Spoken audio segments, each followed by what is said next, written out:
Faut-il parler de la compétence ou des compétences? Nous n'avons même pas dépassé le titre de cette formation que le sujet prête à discussion, et probablement qu'il anime les vôtres, au lycée ou parfois en entreprise. Pourtant, la compétence est de plus en plus présente dans le paysage emploi-formation. Elle se décline même sous différents termes, sous différentes représentations. Aujourd'hui, les compétences sont en quelque sorte la monnaie en vigueur dans le monde du travail. En parallèle de l'éducation, ils représentent un élément essentiel pour l'avenir de nos sociétés et de nos économies. Il y a d'autres compétences qui sont importantes dans le monde d'aujourd'hui et elles ont reçu d'innombrables noms. Compétences non cognitives, compétences douces, compétences du 21e siècle, compétences transférables et compétences transversales. Tous ces termes causent énormément de confusion, mais qu'ont-ils tous en commun? Cette formation n'a pas pour objet de vous présenter les différentes facettes et visages que nous propose la compétence.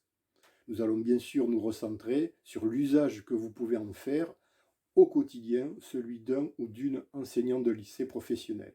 C'est-à-dire comment je dois l'exploiter, comment je dois la lire, comment elle se manipule, et cela à partir d'un référentiel qui bien souvent est rarement expliqué. Un métier est toujours un peu plus que la somme des compétences qui permet de l'exercer. Pourtant, de nombreux chercheurs, scientifiques et autres technopédagogues se sont intéressés aux compétences. Ils ont produit une abondante littérature, mais pour autant, ils se sont éloignés le plus souvent des préoccupations de celles et ceux qui sont censés les enseigner, les diffuser. Autrement dit, une compétence, comment ça marche? Comment je dois la lire? Comment je dois l'utiliser? Il est bien rare de trouver des manuels, un mode d'emploi. Donc quand je dis un métier n'est pas réductible à la somme des compétences nécessaires pour l'exercer, je ne nie pas la nécessité des compétences. Je ne nie pas l'utilisation de la notion de compétence pour se perfectionner. Mais je dis, le métier, c'est un peu plus que cela. C'est l'inscription dans une culture et c'est un projet que l'on développe dans son rapport au monde. C'est un projet que le sujet se donne et qui relie ses compétences entre elles et leur permettent de faire sens. Les compétences, c'est assez simple, hein. Ce sont des CCC, c'est-à-dire des contenus,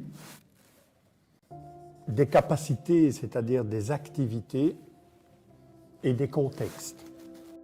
Nous voyons bien que ces apports scientifiques, aussi pertinents soient-ils, ne donnent pas pour autant une notice d'utilisation de la compétence. Ce parcours se propose de vous en fournir une. Pour cela, 3 modules vous sont proposés.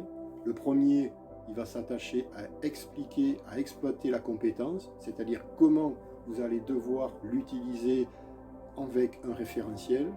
La deuxième, c'est l'explicité. Autrement dit, c'est comment je l'aborde vis-à-vis des élèves. Et puis, le troisième module, c'est tenter de définir la compétence en prenant des apports scientifiques, mais repris avec des extraits filmés en lycée professionnel. Alors à tous, bon courage pour cette formation, en espérant qu'elle vous sera utile et qu'au terme de celle-ci, vous serez en mesure d'exploiter ces compétences et ainsi avoir découvert une notice d'utilisation de celle-ci.